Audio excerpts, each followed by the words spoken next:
Hello students. तो आज हमारा डे 17 है जे 40 डेज क्रैश कोर्स का। और आज का हमारा टॉपिक है इलेक्ट्रोकेमिस्ट्री। तो ये है डिस्क्लेमर। अब सबसे पहले हम देखते हैं कि हम आज के लेक्चर में कौन कौन से टॉपिक्स कवर करेंगे। तो हम पहले देखेंगे सेल के बारे में, उसके बाद हम बात करेंगे इलेक्ट्रोड्स के बारे में, फिर हम बात करेंगे सॉल्ट ब्रिज के बारे में, उसके बाद हम इलेक्ट्रोलिटिक और इलेक्ट्रोकेमिकल सेल्स के बीच का जो डिफरेंस है वो डिस्कस करेंगे। ठीक है। उसके बाद हम सेल की रिप्रेजेंटेशन देखेंगे। उसके बाद हम बात करेंगे इलेक्ट्रोकेमिकल सीरीज के बारे में, और फिर लास्ट में हम बात करेंगे नर्स्ट इक्वेशन और उसके एप्लीकेशंस के बारे में। तो सबसे पहले हम स्टार्ट करते हैं सेल से। तो सबसे पहले सेल की डेफिनेशन होती क्या है। तो सेल एक ऐसा अरेंजमेंट है जिसमें दो इलेक्ट्रोड्स को या तो एक ही इलेक्ट्रोलाइट में या फिर दो अलग अलग इलेक्ट्रोलाइट्स में रखा जाता है, जिससे उसको सॉल्ट ब्रिज के थ्रू कनेक्ट किया जाता है। ठीक है। अब यहाँ पे हम बेसिकली दो टाइप्स के सेल्स की बात करेंगे। एक है इलेक्ट्रोलिटिक सेल और दूसरा हम देखेंगे इलेक्ट्रोकेमिकल सेल। तो सबसे पहले हम बात करेंगे इलेक्ट्रोलिटिक सेल के बारे में। तो सबसे पहले देखते हैं इलेक्ट्रोलिटिक सेल क्या होता है।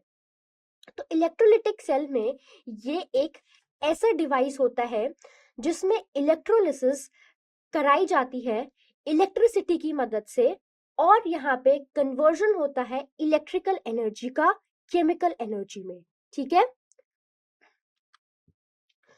तो अगर आप यहाँ पे ये डायग्राम देखोगे तो आप इसमें एक चीज देखो कि ये जो इलेक्ट्रोलिटिक सेल होता है जिसमें हम इलेक्ट्रिसिटी का यूज करते हैं एक नॉन स्पॉन्टेनियस केमिकल रिएक्शन कराने के लिए। ठीक है। तो इसमें आप देखोगे एक बैटरी लगाई गई है जो आयंस को फोर्सफुली क्या है मूव करवाती है। तो इलेक्ट्रोलाइट जिसको आप मॉल्टन सॉल्ट या एक्वा सोल्यूशन बोलते हो, तो इलेक्ट्रोलाइट में क्या होता है, ये दो इलेक्ट्रोड्स जो है वो डिप होते हैं। तो ये हमारा इलेक्ट्रोलाइट है और ये हमारे दो इलेक्ट्रोड्स हैं जिसमें जो इलेक्ट्रोलाइट में डिप्ड है। तो वो दो इलेक्ट्रोड कौन से हैं, एक है एनोड और एक क्या है कैथोड। तो कैथोड बैटरी के नेगेटिव टर्मिनल से जुड़ा होता है, इसीलिए ये इलेक्ट्रॉन्स देता है, और यहाँ पे क्या होता है, रिडक्शन होता है। ठीक है। और एनोड बैटरी के पॉजिटिव टर्मिनल से जुड़ता है और इलेक्ट्रॉन्स को क्या करता है, अपनी तरफ पुल करता है। ठीक है। जहां और यहाँ पे क्या होता है, ऑक्सीडेशन होता है। ठीक है। तो कैटायंस जो होते हैं वो कैथोड की तरफ जाते हैं और एनायंस जो है वो एनोड की तरफ जाते हैं। ठीक है। अब अगर जैसे कि मैंने बताया था कि इस सेल में जो इलेक्ट्रिकल एनर्जी है वो कन्वर्ट होती है केमिकल एनर्जी में। ठीक है। जैसे कि अगर हम एग्जाम्पल लें मॉल्टन NaCl का, तो मॉल्टन NaCl की इलेक्ट्रोलिसिस में कैथोड पर Na मेटल बनता है और एनोड पर Cl2 गैस। ठीक है। अब हम बात करते हैं किसकी, गैल्वेनिक सेल या फिर वोल्टिक सेल के बारे में। ठीक है। तो इसमें क्या होता है, ये एक ऐसा इलेक्ट्रोकेमिकल सेल होता है जिसमें एक स्पॉन्टेनियस केमिकल रिएक्शन अपने आप होती है और उसे इलेक्ट्रिकल एनर्जी मिलती है। ठीक है। इसमें हम कोई भी बैटरी का यूज नहीं करते। देखो यहाँ पे कोई भी बैटरी नहीं लगाई है, जैसे हमने प्रीवियस वाले में देखा था। तो इसमें कोई भी बैटरी नहीं लगती है, बल्कि जो रिएक्शन होती है वो करंट जनरेट करती है। तो यहाँ पे देखो क्या होता है, दो हाफ सेल्स होते हैं। ठीक है। एक ऑक्सीडेशन के लिए और एक रिडक्शन के लिए, और इन दोनों को हम कनेक्ट करते हैं इस सॉल्ट ब्रिज से। ये क्या है, सॉल्ट ब्रिज है। ठीक है। तो ये सॉल्ट ब्रिज क्या करता है, ये आयंस के फ्लो को मेंटेन करके चार्ज बैलेंस जो है वो बनाए रखता है। अब क्या होता है, अगर हम बात करें गैल्वेनिक सेल की, तो गैल्वेनिक सेल में एनोड नेगेटिव होता है और जो कैथोड है वो पॉजिटिव होता है। तो ये देखो, ये एनोड, ये क्या होगा नेगेटिव, और ये जो कैथोड है ये क्या होगा पॉजिटिव, क्योंकि जो इलेक्ट्रॉन्स होते हैं वो कहाँ से कहाँ जाते हैं, वो एनोड से कैथोड की तरफ जाते हैं। ठीक है, तो यहाँ पे जो इलेक्ट्रॉन्स फ्लो का डायरेक्शन है वो है एनोड टू कैथोड। तो करंट का डायरेक्शन क्या होगा, just opposite, which will be from cathode to anode. ठीक है, तो यहाँ पे अगर हम देखें तो हम केमिकल रिएक्शन देखें तो यहाँ पे आप देखोगे क्या होता है, Zn plus Cu2 plus gives Zn2 plus plus Cu। तो यहाँ पे एक रिडॉक्स रिएक्शन है जहाँ पे इलेक्ट्रॉन जो है वो ट्रांसफर होते हैं। तो अगर हम इस सेल की बात करें तो यहाँ पे क्या होता है, जो जिंक है, तो जिंक क्या होता है एनोड पर है, तो वहां पे जिंक का क्या होगा, ऑक्सीडेशन होगा। तो क्या देगा, जिंक देगा Zn2 plus plus 2e minus. और कॉपर कहाँ है, कॉपर कैथोड पर है, तो कॉपर का क्या होगा, रिडक्शन होगा। तो क्या होगी इसकी equation, Cu2 plus plus 2e minus gives Cu। ठीक है, तो कॉपर क्या है, कॉपर जो है वो डिपॉजिट होता है। ठीक है, तो इसमें क्या होता है, जो इलेक्ट्रॉन्स हैं वो जिंक से क्या करते हैं, कॉपर की तरफ जाते हैं, इसीलिए हमें क्या है, करंट मिलता है। तो इस पूरे सिस्टम में स्पॉन्टेनियस रिएक्शन होती है जो इलेक्ट्रिसिटी को क्या करती है, जनरेट करती है। ठीक है, तो इसमें याद रखना ये कन्वर्ट करता है chemical energy to electrical energy. ठीक है, अब हम आगे देखते हैं। अब हम बात करेंगे इलेक्ट्रोड्स के टाइप के बारे में। ठीक है, तो इसमें सबसे पहले हम बात करते हैं स्टैंडर्ड हाइड्रोजन इलेक्ट्रोड, जिसको हम क्या बोलते हैं, शी बोलते हैं। तो स्टैंडर्ड हाइड्रोजन इलेक्ट्रोड जिसको हम शी कहते हैं, ये एक क्या होता है, एक रेफरेंस इलेक्ट्रोड होता है। ठीक है, और इसमें जो पोटेंशियल होता है वो एग्जैक्टली 0.00 वोल्ट जो है वो डिफाइन किया गया है। ठीक है, अब इसकी कंडीशन होती है, वो क्या होती है कि इसको स्टैंडर्ड इलेक्ट्रोड इसीलिए बनाया गया है ताकि हम किसी भी मेटल का इलेक्ट्रोड पोटेंशियल कंपेयर कर सकें। तो इस इलेक्ट्रोड में क्या होता है, इस इलेक्ट्रोड में 1 mH plus ion solution, 1 atmospheric pressure पर H2 गैस और प्लैटिनम इलेक्ट्रोड है। ठीक है, तो प्लैटिनम क्या करता है, जो प्लैटिनम है, प्लैटिनम खुद रिएक्शन में पार्टिसिपेट नहीं करता है। ये क्या करता है, ये बस इलेक्ट्रॉन एक्सचेंज का जो सरफेस है ये प्रोवाइड करता है। ठीक है, तो जैसा कि मैंने बताया, पे कंडीशन दी है हाइड्रोजन गैस प्रेशर, तो ये क्या है 1 atm, और हाइड्रोजन आयन कंसेंट्रेशन क्या है 1 m। ठीक है, अब हम अगर फर्दर देखें तो यहाँ पे अगर हम देखें तो लिखा हुआ है कि इसको यूज करा जाता है as a standard to define electrode potentials. ठीक है, तो हम शी का यूज करते हैं क्योंकि इसका जो असाइंड इलेक्ट्रोड है वो उसका पोटेंशियल 0 वोल्ट होता है, जैसा कि अभी मैंने बताया था। तो इसका मतलब है कि ये एक बेस लाइन या स्टैंडर्ड की तरह एक्ट करता है जब हम दूसरे इलेक्ट्रोड्स के इलेक्ट्रोड पोटेंशियल को मेजर और कंपेयर करते हैं। ठीक है, तो जब भी आप इलेक्ट्रोड पोटेंशियल के बारे में सुनते हो तो याद रखिए कि ये यूजुअली शी के रिलेटिव मेजर किया जाता है। ठीक है, अब अगर हम इसकी हाफ सेल रिएक्शन के बारे में देखें तो क्या है, 2H plus plus 2E minus gives H2। तो अगर इसको किसी मेटल इलेक्ट्रोड से कनेक्ट करते हैं तो अगर मेटल का पोटेंशियल ग्रेटर होता है तो इलेक्ट्रॉन्स शी से मेटल की तरफ जाएंगे, और अगर मेटल का जो पोटेंशियल है वो लोअर होता है तो जो इलेक्ट्रॉन्स होते हैं वो मेटल से शी की तरफ जाएंगे। ठीक है, अगर ग्रेटर होगा तो कहाँ जाएंगे, शी से मेटल की तरफ, और अगर पोटेंशियल लोअर होगा तो कहाँ जाएंगे इलेक्ट्रॉन्स, मेटल से शी की तरफ। ठीक है, तो अगर हम देखें तो इस रेफरेंस के कंपैरिजन से ही हम स्टैंडर्ड रिडक्शन पोटेंशियल, जिसे हम ई नॉट बोलते हैं, हम ये बनाते हैं। ठीक है, इसीलिए जो शी है that is standard hydrogen electrode, ये इलेक्ट्रोकेमिस्ट्री का सबसे बेसिक और एक आप बोल सकते हो कि एक यूनिवर्स रेफरेंस इलेक्ट्रोड है। ठीक है, अब हम बात करते हैं दूसरे टाइप के इलेक्ट्रोड की, जिसको हम बोलते हैं कैलुमल इलेक्ट्रोड। तो अब कैलुमल इलेक्ट्रोड में क्या होता है, अगर हम इसकी बात करें तो ये भी एक टाइप का रेफरेंस इलेक्ट्रोड है। ठीक है, इसको हम क्या बोलते हैं, सेकेंडरी रेफरेंस इलेक्ट्रोड।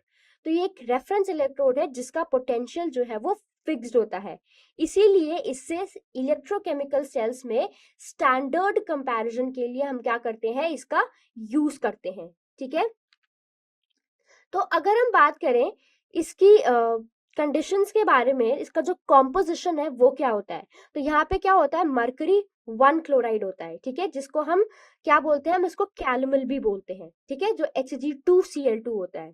ठीक है, तो यहाँ पे मरकरी अपनी +1 ऑक्सीडेशन स्टेट में होता है। ठीक है, तो इसमें क्या होता है कि इलेक्ट्रोड के बॉटम पर यहाँ पे क्या होती है, मरकरी होती है, और उसके ऊपर सॉलिड कैलमल की लेयर होती है, और फिर KCl सोल्यूशन होता है। ठीक है, तो इससे इस पूरी अरेंजमेंट के ऊपर एक प्लैटिनम वायर लगाई जाती है जो कि इलेक्ट्रॉन एक्सचेंज का काम करती है। ठीक है, तो यहाँ पे अगर आप हाफ सेल रिएक्शन की बात करोगे तो यहाँ पे क्या है, Hg plus Cl minus gives half Hg2Cl2 plus E minus. ठीक है, तो यहाँ पे आप देखोगे कि Hg Cl माइनस के साथ कंबाइन करता है, तो ये हाफ Hg2Cl2 देता है। ठीक है, तो Hg क्या करता है, यहाँ पे मरकरी एक इलेक्ट्रॉन लूज करता है। ठीक है, तो ये जो इलेक्ट्रोड है ये काफी ज्यादा स्टेबल, रिलायबल और काफी ज्यादा बोल सकते हो इजीली रिप्रोड्यूसेबल होता है। ठीक है, अब हम बात करते हैं further composition of salt bridge के बारे में। ठीक है, तो जब हम सॉल्ट ब्रिज की कॉम्पोजिशन की बात करेंगे तो ये क्या होता है, ये एक यू शेप्ड ट्यूब होता है। ठीक है, जो आम तौर पर आप बोल सकते हो अगार अगार प्लस इनर्ट इलेक्ट्रोलाइट से बनाया जाता है। ठीक है, तो यहाँ पे देखो, अगर हम बात करें इनर्ट इलेक्ट्रोलाइट की, तो जैसे कि आप यूज कर सकते हो NH4NO3 का, इसके अलावा आप यहाँ पे यूज कर सकते हो KNO3 का या फिर KCl का। ठीक है, इनर्ट का यहाँ पे क्या मतलब है, इनर्ट का मतलब है जो इलेक्ट्रोड्स या आयंस के साथ रिएक्शन ना करें। ठीक है, तो एक यू शेप्ड ट्यूब होता है जो फिल करा जाता है विद अ जेल, जिसको सोक करा जाता है इनर्ट इलेक्ट्रोलाइट सॉल्यूशन में। अब अगर हम यहाँ पे आयंस की बात करें इन इनर्ट इलेक्ट्रोलाइट, तो ये जो आयंस हैं जिसको हम ऑफन स्पेक्टेटर आयंस बोलते हैं, ये स्पेसिफिकली इसीलिए यूज किए जाते हैं क्योंकि ये इंटरफेयर नहीं करते हैं मेन इलेक्ट्रोकेमिकल रिएक्शन के साथ जो सेल में हो रहा है। ठीक है, वो सोल्यूशन में आयंस की तरह रहते हैं थ्रू आउट द प्रोसेस। तो फर्स्ट चीज क्या है कि रिएक्ट नहीं करते हैं दूसरे आयंस के साथ सोल्यूशन में। दूसरा ये है कि primary function inert electrolyte ions का ये है कि ये इलेक्ट्रिकल न्यूट्रलिटी है, इसको क्या करते हैं, ये मेंटेन रखते हैं। ठीक है, और यहाँ पे आप देखो ये लिखा हुआ है कि ये ना तो ऑक्सीडाइज्ड होते हैं और ये ना ही क्या होते हैं, रिड्यूस होते हैं। ठीक है, तो आप यहाँ पे क्या देखोगे, ये जो सर्किट है ये सर्किट को भी कंप्लीट करते हैं बिना कोई भी खुद केमिकल रिएक्शन अंडरगो करे। ठीक है, और ये ना तो खुद ऑक्सीडाइज होते हैं और ना ही क्या होते हैं, खुद रिड्यूस होते हैं। अब अगर हम फर्दर देखें यहाँ पे, तो इसका पर्पस क्या होता है सॉल्ट ब्रिज का, तो सबसे पहला तो क्या होता है, ये सर्किट को क्या करता है, इलेक्ट्रिकल सर्किट को कंप्लीट करता है। ठीक है, तो गैल्वेनिक सेल में इलेक्ट्रिकल सर्किट को कंप्लीट करता है, इसके बिना क्या है, हमारा जो सर्किट है वो क्या रहेगा, इनकम्प्लीट रहेगा। ठीक है, और दूसरा ये है चार्ज बैलेंस को क्या करता है, मेंटेन करता है। तो गैल्वेनिक सेल में क्या होता है, गैल्वेनिक सेल में एक हाफ सेल में पॉजिटिव चार्ज बढ़ता है और दूसरे हाफ सेल में क्या होता है, नेगेटिव चार्ज बढ़ता है। तो सॉल्ट ब्रिज क्या करता है, सॉल्ट ब्रिज के आयंस इन चार्ज को क्या रखते हैं, न्यूट्रल रखते हैं। ठीक है, और नेक्स्ट चीज क्या है कि करंट की कंटिन्यूटी को मेंटेन करता है, तो चार्ज इम्बैलेंस ना हो इसीलिए आयंस का कॉन्टिन्यूअस फ्लो होता है। ठीक है, तो जो करंट फ्लो है वो क्या होता है, इसमें स्मूथ रहता है। और एक चीज और क्या होती है कि सॉल्यूशंस के डायरेक्ट मिक्सिंग को रोकता है, तो अगर दोनों सॉल्यूशंस डायरेक्टली मिक्स हो जाए तो गैल्वेनिक सेल इंस्टेंट जो है वो खत्म हो जाता है। ठीक है, तो सॉल्ट ब्रिज क्या करता है, सॉल्ट ब्रिज कंट्रोल करता है इन आयन फ्लो को। ठीक है, तो salt bridge controlled ion flow देता है, मिक्सिंग ये नहीं होने देता है। तो ये है सॉल्ट ब्रिज का पर्पस। अब नेक्स्ट हम बात करते हैं डिफरेंस की इलेक्ट्रोलिटिक सेल और गैल्वेनिक सेल में। तो इसका डिफरेंस देखो, सबसे पहले अगर हम बात करते हैं इलेक्ट्रोलिटिक सेल की, तो इसका पर्पस क्या है कि ये कन्वर्ट करता है इलेक्ट्रिकल एनर्जी को केमिकल एनर्जी में, ठीक है, और ये एक एक्सटर्नल पावर सोर्स से रिडॉक्स रिएक्शन को ड्राइव करता है। वहीं अगर मैं बात करूं गैल्वेनिक या वोल्टेइक सेल की, तो ये क्या करता है, ये केमिकल एनर्जी को किसमें करता है, इलेक्ट्रिकल एनर्जी में कन्वर्ट करता है, एक नेचुरल रिडॉक्स रिएक्शन यूज करके इलेक्ट्रिसिटी प्रोड्यूस करने के लिए, ठीक है। नेक्स्ट अगर हम इसके इलेक्ट्रोड चार्जेस की बात करें, तो इलेक्ट्रोलिटिक सेल में जो एनोड होता है वो क्या होता है, पॉजिटिव होता है, वहीं कैथोड क्या होता है, नेगेटिव होता है। लेकिन अगर हम गैल्वेनिक सेल की बात करें तो ये जस्ट उसका ऑपोजिट होता है। गैल्वेनिक सेल में एनोड क्या होता है, नेगेटिवली चार्ज होता है, और जो कैथोड होता है वो कैसा, पॉजिटिव चार्ज होता है। यही अगर मैं इलेक्ट्रोड रिएक्शंस की बात करूं, तो यहाँ पे इलेक्ट्रोलिटिक सेल में एनोड पर क्या होता है, ऑक्सीडेशन होता है, और कैथोड पे क्या होता है, कैथोड पे रिडक्शन होता है, ठीक है। वहीं अगर हम बात करें यहाँ पे गैल्वेनिक सेल की, तो गैल्वेनिक सेल पे क्या होता है, एनोड पर ऑक्सीडेशन होता है, और कैथोड पर क्या होता है, रिडक्शन होता है, ठीक है।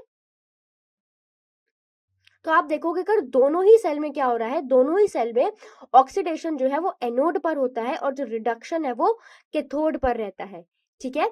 अब अगर हम आयन डिस्चार्ज के बारे में देखें, तो इलेक्ट्रोलाइटिक सेल्स में आयंस दोनों इलेक्ट्रोड पर डिस्चार्ज होते हैं, ठीक है, लेकिन गैल्वेनिक सेल में आयंस सिर्फ कैथोड पर डिस्चार्ज होते हैं, ठीक है। तो इलेक्ट्रोलिटिक सेल में दोनों इलेक्ट्रोड सेम सॉल्यूशन या कंपार्टमेंट में होते हैं, और गैल्वेनिक सेल में इलेक्ट्रोड्स सेपरेट कंपार्टमेंट्स में होते हैं, जो यूजुअली क्या होते हैं, एक सॉल्ट ब्रिज से कनेक्टेड होते हैं, ठीक है। तो मेन डिफरेंस ये है कि इलेक्ट्रोलिटिक सेल को रिएक्शन फोर्स करने के लिए इलेक्ट्रिसिटी चाहिए होती है, जबकि गैल्वेनिक सेल एक रिएक्शन से इलेक्ट्रिसिटी प्रोड्यूस करता है जो अपने आप होता है, ठीक है।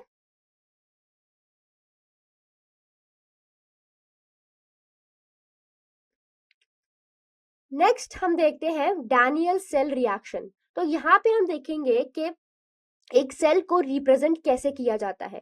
तो जब एक सेल रिएक्शन होती है, जैसे कि आप बात करो जिंक और कॉपर की, ठीक है, तो जिंक कॉपर या कॉपर सिल्वर सेल जो हम ऑब्जर्व करते हैं, तो हम उसको रिप्रेजेंट कैसे करते हैं, ठीक है। तो ये सेल एक साइंटिस्ट के नाम पर रखा गया है, ठीक है। तो डैनियल सेल को कंसिडर करते हैं जिसमें ये रिएक्शन कैसे होती है। तो यहाँ पे रिएक्शन देखो, यहाँ पे क्या रिएक्शन हो रही है कि zinc plus Cu2 plus give Zn2 plus plus Cu। तो ओवरऑल रिएक्शन ये है कि जिंक मेटल सोल्यूशन में कॉपर आयंस के साथ रिएक्ट करके जिंक आयंस और क्या बनाता है, कॉपर मेटल बनाता है, ठीक है। तो यहाँ पे अगर हम इसका तरीका देखें कि हम एक सेल को रिप्रेजेंट कैसे करते हैं, तो आपको कुछ पॉइंट जो है वो ध्यान में रखने हैं। सबसे पहला क्या है कि हम सेल को डिवाइड करते हैं दो हाफ सेल्स में, ठीक है, जिसमें सबसे पहला अगर हम देखें तो एक होता है एनोड और एक होता है कैथोड। तो अगर हम रिएक्शन की बात करें, तो जिंक मेटल इलेक्ट्रॉन्स लूज करता है और सोल्यूशन में क्या करता है, जिंक के आयंस को बढ़ाता है, ठीक है। तो रिएक्शन क्या होती है, रिएक्शन होती है कि zinc solid gives Zn2 plus plus 2E minus, ठीक है। ये हम एनोड की बात कर रहे हैं जहां पे क्या होता है, ऑक्सीडेशन होता है, और ये साइड नेगेटिव टर्मिनल है। वहीं पे अगर हम दूसरी साइड देखें कैथोड पे, तो कैथोड पे क्या हो रहा है, कैथोड पे रिडक्शन होता है। तो सोल्यूशन में जो कॉपर आयंस है वो इलेक्ट्रॉन्स गेन करते हैं और क्या, और कॉपर मेटल में बदल जाते हैं, ठीक है। और ये साइड क्या है, पॉजिटिव टर्मिनल है, ठीक है। और ठीक है, तो ये क्या है, LHS, और ये क्या है, RHS, और ये है सेल रिप्रेजेंटेशन। तो जब भी आप सेल का नोटेशन लिखोगे, तो हम क्या करते हैं, एनोड को लेफ्ट साइड पे रखते हैं और कैथोड को राइट साइड में रखते हैं, ठीक है। जिसको क्या करते हैं, हम इन कैथोड और एनोड को एक डबल लाइन से सेपरेट करते हैं, जो सॉल्ट ब्रिज को रिप्रेजेंट करता है, ठीक है। तो यहाँ पे देखो वही रिप्रेजेंटेशन दिया गया है। यहाँ पे ये क्या है, यहाँ पे ये एनोड हाफ सेल है जहाँ पे क्या ऑक्सीडेशन हो रहा है, ठीक है, जिसमें जो जिंक सॉलिड है वो किस में बदल रहा है, Zn2 प्लस में। और यहाँ पे क्या है, ये कैथोड है जहाँ पे रिडक्शन हो रहा है। रिडक्शन में क्या हो रहा है कि Cu2 प्लस किस में बदल रहा है, Cu में, ठीक है। तो ये एनोड हाफ सेल है और एक कैथोड हाफ सेल है, और ये सेपरेटेड होते हैं ऐसे सॉल्ट ब्रिज से। इसको हम डबल लाइंस के थ्रू रिप्रेजेंट करते हैं, ठीक है। और जिंक Zn और Zn2 प्लस को हम कैसे रिप्रेजेंट करते हैं, फेज बाउंड्री से, सिंगल लाइन को, जिसको हम क्या बोलते हैं, फेज बाउंड्री, ठीक है। तो याद रखो, जिंक क्या कर रहा है, जिंक एनोड पर इलेक्ट्रॉन्स जो है वो लूज कर रहा है, और कॉपर क्या कर रहा है, कैथोड पर जो है वो इलेक्ट्रॉन्स गेन कर रहा है। तो जिंक क्या कर रहा है, इलेक्ट्रॉन्स लूज, और कॉपर क्या कर रहा है, कॉपर जो है वो कैथोड पर इलेक्ट्रॉन्स को गेन कर रहा है, ठीक है। और अगर हम देखें इलेक्ट्रॉन्स फ्लो का डायरेक्शन, तो वो कहाँ से है, वो इस डायरेक्शन में जा रहा है, ठीक है, जो कि है जिंक से कॉपर की तरफ, ठीक है। तो ऐसे ही ये सेल जो है वो इलेक्ट्रिसिटी को जनरेट करता है। अब हम अगर बात करते हैं इलेक्ट्रोकेमिकल सीरीज के बारे में, तो ठीक है, तो सबसे पहले हम देखेंगे कि जो इलेक्ट्रोकेमिकल सीरीज है ये होती क्या है। तो इलेक्ट्रोकेमिकल सीरीज बेसिकली एक लिस्ट या अरेंजमेंट है मेटल्स का, जिसे इस ऑर्डर में रखा गया है कि वो कितनी इजीली इलेक्ट्रॉन्स लूज करते हैं, ठीक है। दूसरे वर्ड्स में हम बोल सकते हैं कि ये मेटल्स को उनकी इलेक्ट्रॉन्स गिव अप करने की टेंडेंसी के अकॉर्डिंग अरेंज करता है, जिससे उनकी ऑक्सीडाइज होने की टेंडेंसी भी हम कहते हैं, ठीक है। तो यहाँ पे देखो, अगर हम बात करते हैं बेसिस ऑफ इलेक्ट्रोकेमिकल सीरीज के बारे में, तो यहाँ पे क्या होता है, ये सीरीज जो है वो एलिमेंट्स के स्टैंडर्ड रिडक्शन पोटेंशियल पर बेस्ड है, जिसे 25 डिग्री सेल्सियस पर मेजर किया गया है। तो अगर हम बात करें इस टेबल को, देखो ये क्या है, ये एक इलेक्ट्रोकेमिकल सीरीज है। इस डायग्राम में आपको क्या दिखाया गया है, एक इलेक्ट्रोकेमिकल सीरीज। तो जिन मेटल्स के हायर रिडक्शन पोटेंशियल होते हैं, वो इलेक्ट्रॉन्स लूज करने के लिए लेस लाइकली होते हैं, बल्कि जिनके लोअर रिडक्शन पोटेंशियल्स होते हैं वो इलेक्ट्रॉन्स इजीली लूज करते हैं, ठीक है।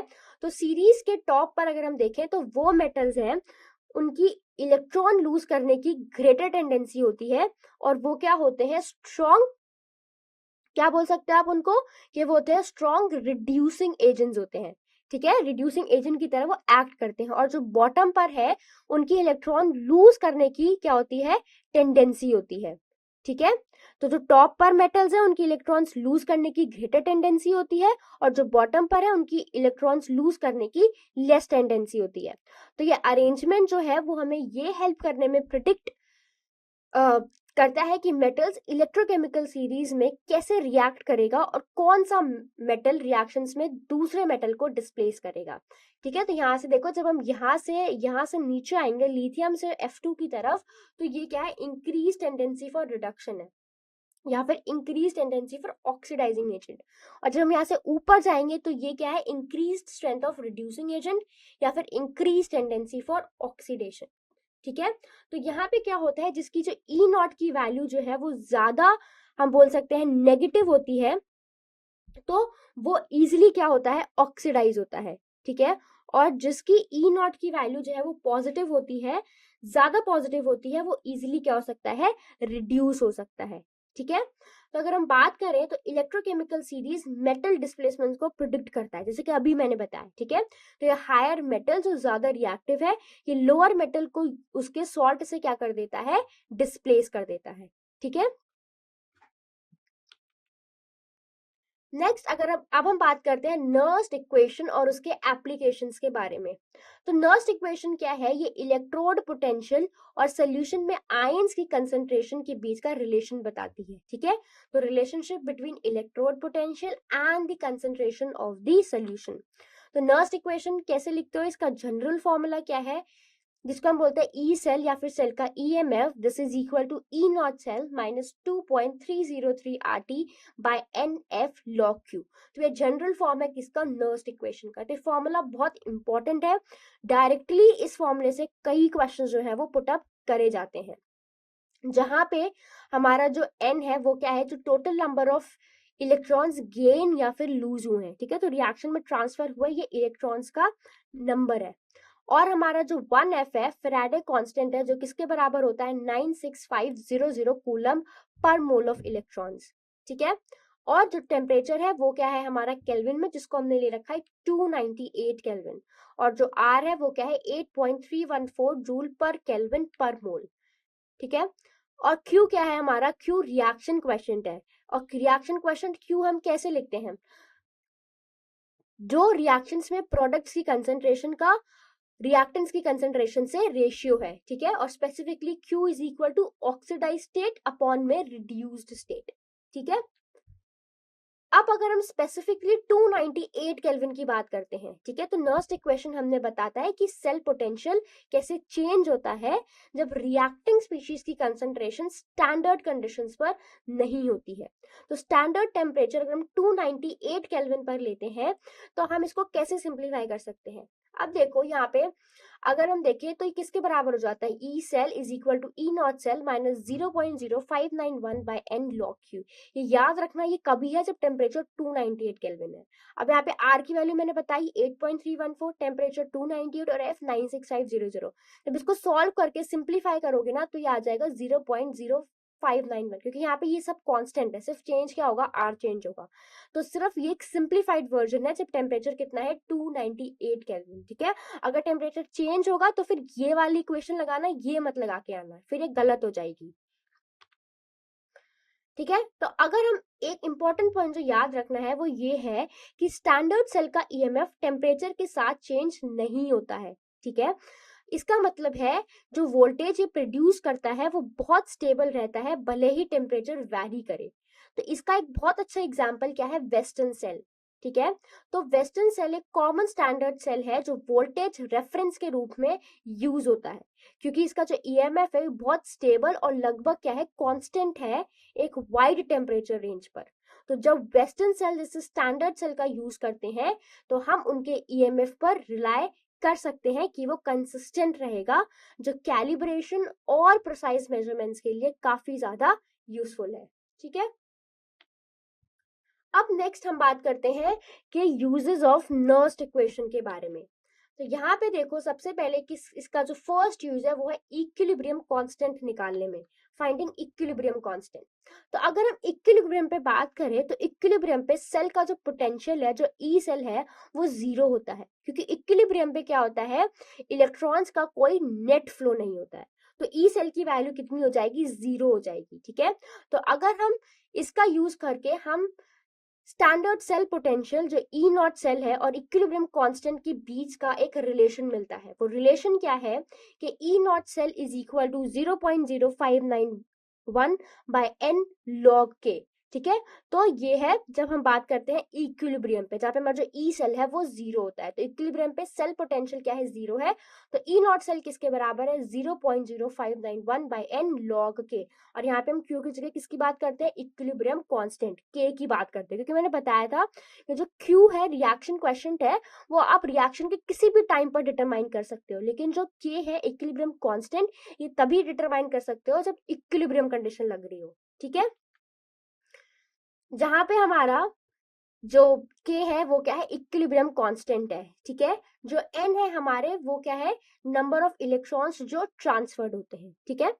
दूसरा क्या है, finding the standard gives free energy.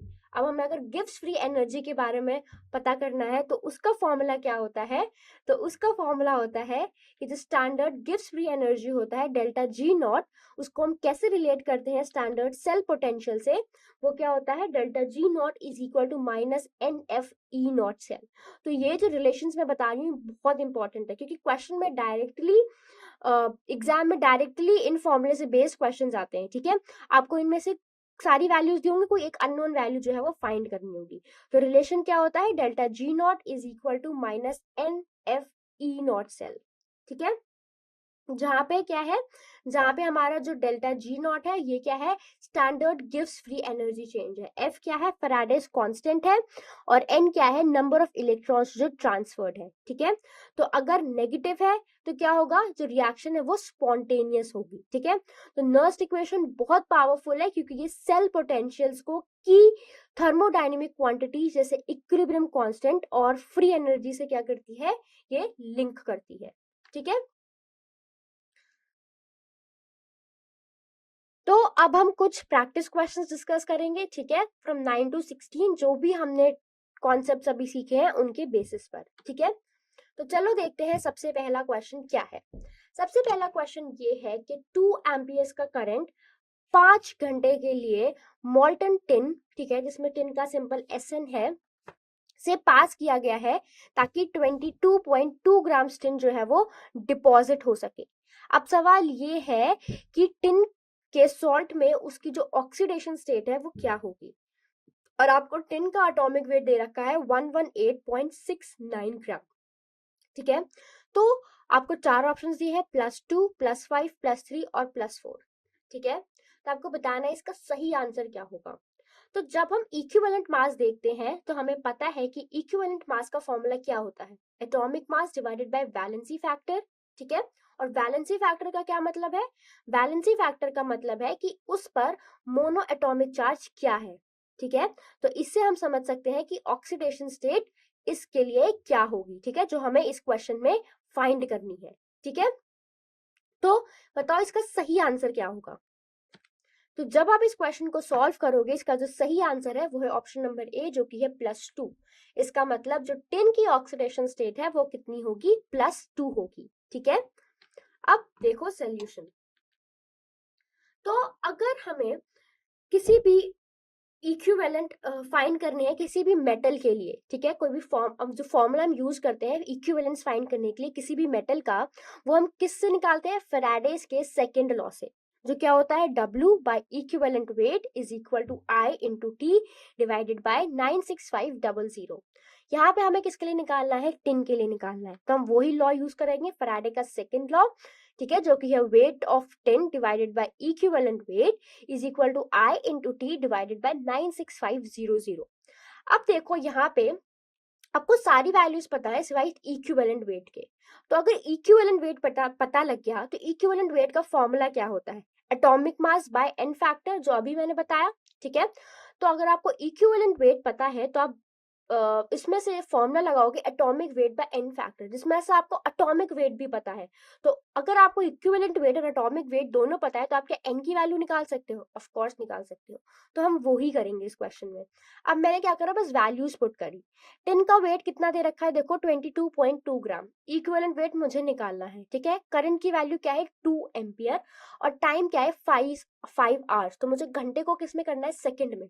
तो मैं करूंगी 5 इंटू 60 है ना, डिवाइडेड बाय 96500। तो जब इसको सॉल्व करोगे तो इक्विवेलेंट वेट तुम्हें पता लग जाएगा, वो है 59.5। अब सिंपली इक्विवेलेंट वेट का फॉर्मूला लगा दो। इक्विवेलेंट वेट का फॉर्मूला क्या होता है, एटॉमिक वेट y में n फैक्टर, ठीक है। तो अगर आपको n फैक्टर निकालना है तो आप क्या करोगे, atomic weight y equivalent factor, ठीक है, सॉरी इक्विवेलेंट वेट। तो यहाँ पे एटॉमिक वेट देखो क्वेश्चन में दिया है तुम्हें टिन का 118.69, वो पुट करो। इक्विवेलेंट वेट तुमने अभी निकाला 59.5, इसको सॉल्व करोगे तो अप्रोक्सीमेटली इसकी जो वैल्यू आएगी वो कितनी आएगी, 2 आएगी, ठीक है। तो इसका मतलब क्या है, इसका मतलब ये है कि SN2 प्लस 2 इलेक्ट्रॉन्स क्या है, वो गेन करता है, तो ये क्या बनता है, SN बनता है, ठीक है। इसलिए जो SN पे क्या चार्ज होगा, SN पे कितना चार्ज होगा, +2 चार्ज होगा। इसका मतलब है कि टिन की ऑक्सीडेशन स्टेट अपने सॉल्ट में किस फॉर्म में है, +2 फॉर्म में है, ठीक है।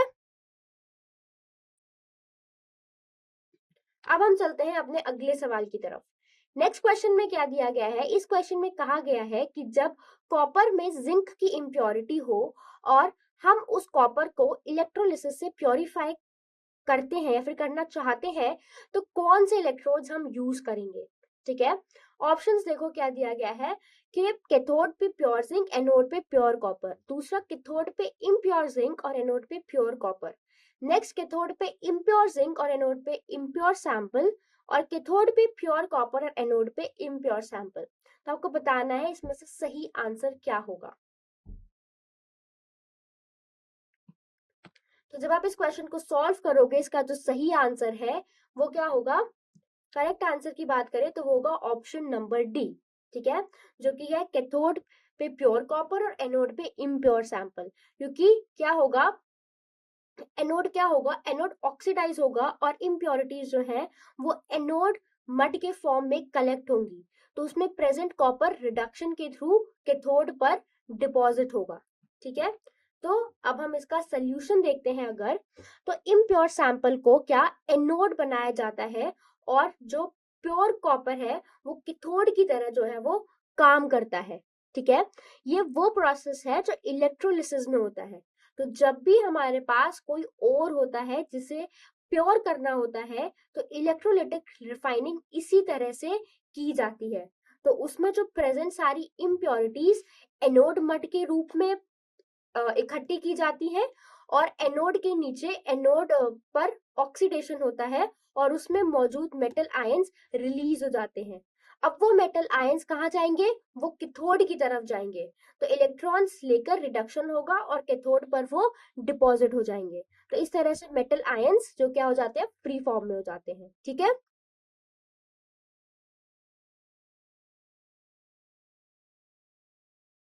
अब हम देखते हैं अपना अगला सवाल। नेक्स्ट क्वेश्चन में आपको दिए हैं यहाँ पे लैम्डा नॉट एम की वैल्यू NH4 के किसके बराबर होगी। तो आपको चार ऑप्शंस दिए हैं। ठीक है, पहला है lambda naught M NH4OH plus lambda naught M NH4Cl minus lambda naught M HCl। ठीक है, दूसरा है lambda naught M NH4Cl plus lambda naught M NaOH minus lambda naught M NaCl। ठीक है, सी है lambda naught M NH4Cl plus lambda naught M NaCl minus lambda naught M NaOH। और last है lambda naught M NaOH plus lambda naught M NaCl minus lambda naught M NH4Cl। तो बताओ इसमें से सही आंसर क्या होगा, कौन सा एक्सप्रेशन जो है वो NH4OH के इक्वल होगा। तो सबसे पहले अगर हम बात करें तो इस क्वेश्चन का सही आंसर ऑप्शन नंबर बी है। ठीक है, सोल्यूशन देखो, तो यहाँ पे हम कौन सा लॉ अप्लाई कर रहे हैं, हम कोलरिश लॉ हम यहाँ पे अप्लाई कर रहे हैं। ठीक है, तो यहाँ पे अगर हम देखें तो हमारी ये क्या है, मोलर कंडक्टिविटीज है। ठीक है, तो मोलर कंडक्टिविटी अगर हम NH4Cl की बात करें plus NaOH is equal to NH4OH plus NaCl। ठीक है, तो इससे एक रिएक्शन की फॉर्म में देखो जो क्या है, NH4Cl plus NaOH gives NH4OH plus NaCl। ठीक है, तो हमें यहाँ पे क्या फाइंड करना है, हमें फाइंड करना है लैम्डा नॉट एम NH4OH के लिए। तो NH4Cl कैसे स्प्लिट होगा, NH4 plus plus Cl minus में। NaOH कैसे होगा, Na plus plus OH minus में। और NH4OH कैसे होगा, NH4 plus plus OH minus में। और NaCl कैसे होगा, Na plus plus Cl minus में। ठीक है, तो यहाँ से आपको फाइंड करनी थी वैल्यू फॉर NH4OH, तो इसको बस रीअरेंज कर लो। तो ये किसके बराबर हो जाएगा, NH4OH ये बराबर हो जाएगा किसके, NH4Cl plus NaOH minus NaCl के। ठीक है, तो आप इसको कोलरिश लॉ के थ्रू बहुत ही सिंपली सॉल्व कर सकते हो। ठीक है, अब चलते हैं अपने अगले क्वेश्चन की तरफ। नेक्स्ट क्वेश्चन में आपको एक रिएक्शन दी गई है, half H2 gas plus AgCl solid gives H plus aqueous plus Cl minus plus Ag solid. तो ये रिएक्शन अकर हो रही है गैल्वेनिक सेल में। ठीक है, तो आपको इसका जो सेल रिप्रेजेंटेशन है वो पूछा गया है। तो यहाँ पे अगर आप देख सकते हो कि जो हाइड्रोजन का जो ऑक्सीडेशन स्टेट है वो 0 से +1 में चेंज हो रहा है। इसका मतलब यहाँ पे जो हाइड्रोजन है वो ऑक्सीडाइज हो रहा है। और सिल्वर का ऑक्सीडेशन स्टेट 0 से +1 में जा रहा है। इसका मतलब क्या है, सिल्वर रिड्यूस हो रहा है। ठीक है, तो अब हम अगर सेल रिप्रेजेंटेशन की बात करते हैं तो हम कैसे लिखते हैं, जैसे कि मैंने अभी डिस्कस करा था, हम लेफ्ट पे एनोड लिखते हैं और राइट पे क्या लिखते हैं, कैथोड लिखते हैं। ठीक है, तो जब मेटल आयन, सॉल्ट और गैस इन्वॉल्व होते हैं तो हम प्लैटिनम इलेक्ट्रोड यूज करते हैं। अब अगर मैं बात करूं सेल रिप्रेजेंटेशन की तो हम कैसे लिखते हैं, मेटल। ठीक है, मेटल आयन, बीच में हम सॉल्ट ब्रिज का यूज करते हैं, मेटल आयन और फिर मेटल लिखते हैं। ठीक है, आप इसको सिंपली याद रख सकते हो किस फॉर्म से, ABC, जिसका मतलब A होता है एनोड जहां ऑक्सीडेशन होता है, B मतलब सॉल्ट ब्रिज या ब्रिज से याद रखो, और C मतलब होता है कैथोड जहां रिडक्शन होता है। तो सिंपली ABC से आप इसको जो है वो याद रख सकते हो। ठीक है, तो यहाँ पे अगर इस क्वेश्चन को सॉल्व करोगे इसका जो सही आंसर है वो है ऑप्शन नंबर C। ठीक है, तो ये है सही सेल रिप्रेजेंटेशन। अब इसके सोल्यूशन की तरफ देखोगे तो यहाँ पे आप क्या देखोगे कि अगर हम बात करते हैं सबसे पहले ऑक्सीडेशन की, तो ऑक्सीडेशन कहाँ होता है, एनोड पे होता है। तो एनोड पे क्या है, हाइड्रोजन जो है वो हमारा क्या हो रहा है, ऑक्सीडाइज हो रहा है। तो हाइड्रोजन अंडरगोज ऑक्सीडेशन, तो रिएक्शन क्या होगी, half H2 gives H plus plus E minus. ठीक है, तो और अगर हम बात करते हैं रिडक्शन की, तो कैथोड पे क्या हो रहा है, रिडक्शन हो रहा है। तो सिल्वर आयंस क्या हो रहा है, वो रिड्यूस हो रहे हैं। तो इक्वेशन क्या होगी, AgCl plus E minus gives एजी प्लस प्लस सीएल माइनस। तो देखो सेल रिप्रेजेंटेशन सिंपल है। लेफ्ट में हमने क्या लिखा, एनोड जहाँ पे ऑक्सीडेशन हो रहा है, इसको हमने सेपरेट करा सॉल्ट ब्रिज से, और यहाँ पे हमने क्या लिखा, कैथोड जहाँ पे क्या हो रहा है, रिडक्शन हो रहा है। तो ये हमारा जो है वो सही सेल रिप्रेजेंटेशन है। ठीक है, अब हम चलते हैं अपने अगले सवाल पे। इसमें से पूछा गया है कि कौन सी स्टेटमेंट सही नहीं है। तो सबसे पहले हम देखिए स्टेटमेंट्स क्या है, ये पढ़ो। सबसे पहले दिया गया है कि cathode is negative terminal in electrolytic cell. Electrolytic cell में कैथोड एक नेगेटिव टर्मिनल है। दूसरा ये है कि एनोड एक पॉजिटिव टर्मिनल है गैल्वेनिक सेल में। तीसरा है कि रिडक्शन जो होती है वो अकर होती है कैथोड पे in either of the cells. और चौथा क्या है कि जो ऑक्सीडेशन है वो अकर होती है एनोड पे। ठीक है, तो अब देखो सबसे पहले अगर हम देखें तो इलेक्ट्रोलाइटिक सेल में जो कैथोड है वो नेगेटिव टर्मिनल होता है। ठीक है, और एक गैल्वेनिक सेल में ये जो ऑप्शंस दिए हैं हमने अभी वो देखे। ठीक है, तो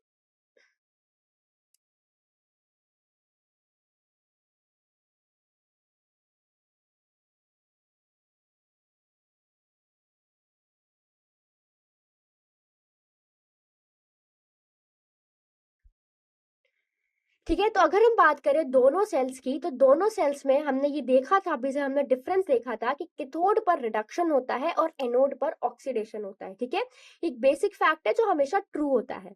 अगर मैं बात करूं इलेक्ट्रोलिटिक सेल की, तो हम इलेक्ट्रिसिटी प्रोवाइड करते हैं जिससे केमिकल रिएक्शन होती है, जबकि गैल्वेनिक या इलेक्ट्रोकेमिकल सेल में केमिकल रिएक्शन होता है और उससे इलेक्ट्रिसिटी आउटपुट के फॉर्म में हमें मिलती है। ठीक है, इसका मतलब यहाँ इलेक्ट्रिसिटी प्रोवाइड नहीं की जाती, बल्कि केमिकल एनर्जी से इलेक्ट्रिकल एनर्जी जनरेट होती है। तो इसमें से कौन सी स्टेटमेंट सही नहीं है, वो है बी, कि एनोड जो है वो पॉजिटिव टर्मिनल पे होता है गैल्वेनिक सेल में। ये स्टेटमेंट जो है वो गलत है। अब सोल्यूशन देखो, आपको एक गैल्वेनिक सेल जो है वो दिया गया है। ठीक है, तो ये गैल्वेनिक सेल है जहां पे अगर हम इस साइड देखें, लेफ्ट साइड, तो हमारे पास क्या होता है, हमारे पास होता है एनोड। ठीक है, और एनोड पे क्या होता है, हमारा ऑक्सीडेशन होता है, और एनोड नेगेटिव टर्मिनल होता है। वही अगर मैं राइट साइड देखूं तो वहां पे क्या होता है, कैथोड। कैथोड पे पॉजिटिव टर्मिनल होता है और यहाँ पे क्या होता है, रिडक्शन। ठीक है, एक सिंपल सी ट्रिक जिससे मैं याद रखती हूँ वो है लोन, LONE, जिसमें L का मतलब है लेफ्ट, O का मतलब है ऑक्सीडेशन, N का मतलब है नेगेटिव, और E का मतलब है इलेक्ट्रोड। इसका मतलब कि ऑक्सीडेशन हमेशा जो है वो एनोड एनोड पर होती है। ठीक है, और ये क्या होता है, जो एनोड होता है वो नेगेटिव टर्मिनल होता है। ठीक है, तो ये बात आपको हमेशा जो है, ये डिफरेंस जो है वो बहुत इंपॉर्टेंट है। ठीक है, गैल्वेनिक सेल के लिए भी और इलेक्ट्रोकेमिकल सेल, इलेक्ट्रोलिटिक सेल के लिए।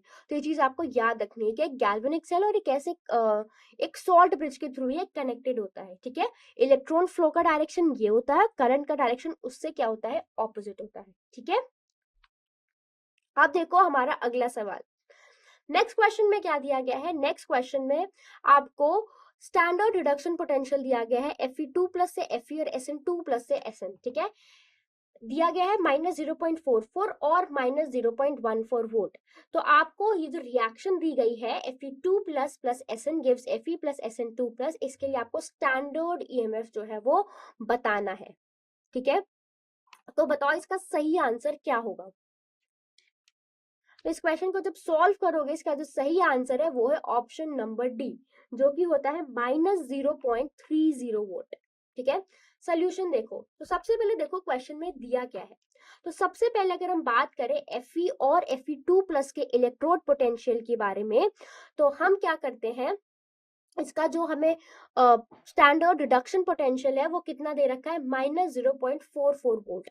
इसका मतलब है कि Fe2 प्लस को Fe में कन्वर्ट करने का जो पोटेंशियल है वो कितना है, -0.44। ठीक है, तो अगर हम ऑपोजिट डायरेक्शन में देखते हैं, यानी Fe से Fe2 प्लस बनाने का पोटेंशियल, तो ये कितना हो जाएगा, +0.44 वोल्ट। ठीक है, हमने किस में देखा है, उल्टे डायरेक्शन में। यहाँ पे कैसे दे रखा है, Fe2 प्लस से Fe कितना दे रखा है, -0.44। अगर मैं उसके उल्टे डायरेक्शन की बात करूं, मतलब Fe से Fe2 प्लस की, तो ये प्लस हो जाएगा, कितना हो जाएगा, 0.44। तो ये तो वैल्यू साइंस में ऑपोजिट है, क्योंकि रिएक्शन रिवर्सिबल, रिवर्स के अकॉर्डिंग पोटेंशियल जो है वो चेंज होता है। अब यहीं अगर हम Sn और Sn2+ की बात करें तो इसका जो स्टैंडर्ड रिडक्शन पोटेंशियल है वो कितना दे रखा है, -0.14 वोल्ट। और अगर हम Sn2+ से Sn की तरफ जाते हैं तो हमें उस केस में क्या दिया है, -0.14। ठीक है, तो अगर हम यहाँ पे ई नॉट सेल की बात करें तो हमें कैसे कैलकुलेट कर सकते हैं, E naught of cathode minus E naught of anode. ठीक है, हम क्या करते हैं, पहले कैथोड से एनोड का क्या करते हैं, सब्ट्रैक्शन करते हैं। तो अगर हम बात करें कैथोड पर, तो कैथोड पे आपको कैसे दे रखा है, Fe2+ से Fe दे रखा है। ठीक है, और कैथोड पे क्या होता है, हमारा रिडक्शन होता है। ठीक है, तो Fe2+ से Fe का आपको दे रखा है -0.44 वोल्ट। और अगर हम एनोड की बात करें जिसमें आपको Sn2+ से Sn की वैल्यू कितनी दे रखी है, -0.14 वोल्ट। ठीक है, तो जब आप इसको सॉल्व करोगे जो आपका ई नॉट सेल आएगा वो कितना आएगा, -0.30 वोल्ट आएगा। ठीक है,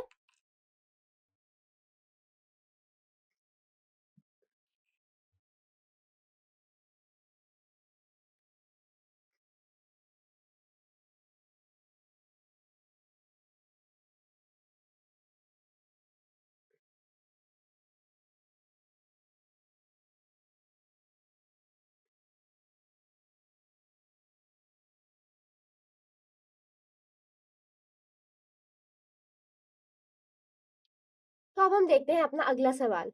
अगले क्वेश्चन में क्या दे रखा गया है कि आपको, अगर हम मेटल्स और उनके एक्सट्रैक्शन बाय इलेक्ट्रोलिसिस के बारे में देखें तो एक इंपॉर्टेंट क्वेश्चन है। क्वेश्चन ये है कि कौन से मेटल्स उनके सॉल्ट्स के एक्वा सॉल्यूशन से इलेक्ट्रोलिसिस से एक्सट्रैक्ट नहीं किए जा सकते हैं।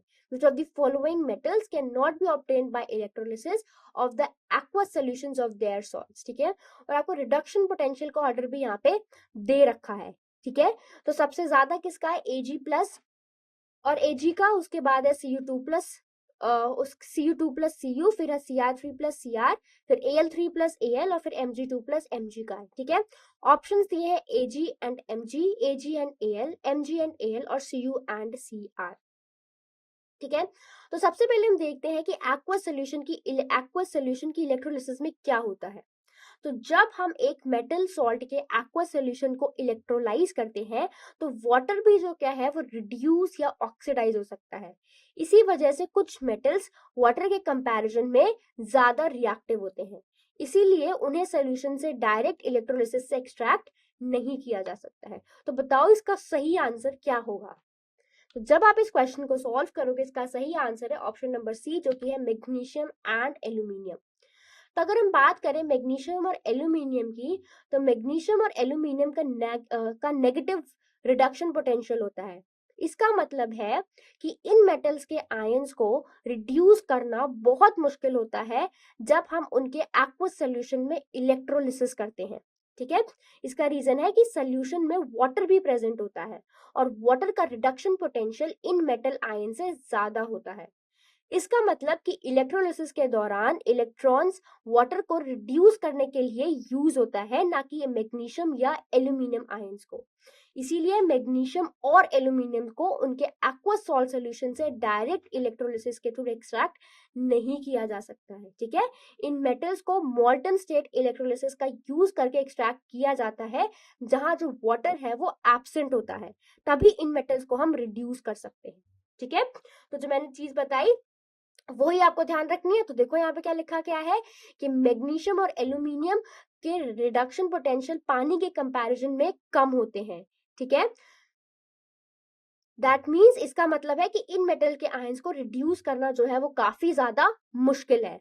ठीक है, नेक्स्ट अगर आप देखोगे तो वाटर H2O का हायर रिडक्शन पोटेंशियल होता है। इसका मतलब है कि वाटर को रिड्यूस करना कंपैरेटिवली इजी है।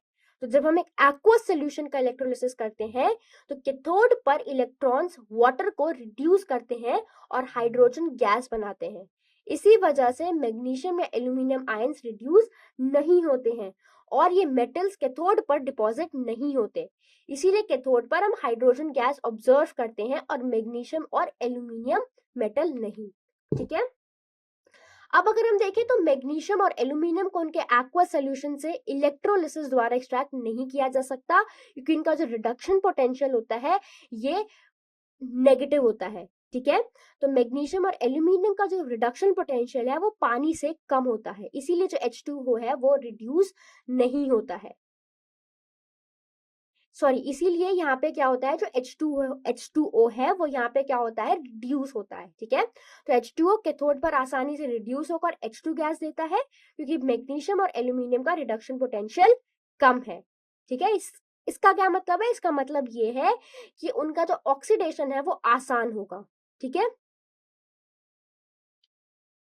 तो हम देख सकते हैं कि as a result electrolysis of their aqueous solution, जो हाइड्रोजन गैस होती है वो प्रोड्यूस्ड होती है कैथोड पर इंस्टेड ऑफ मैग्नीशियम और एल्यूमिनियम डिपॉजिटिंग। ठीक है, तो ये चीज आपको इसमें ध्यान में रखनी है।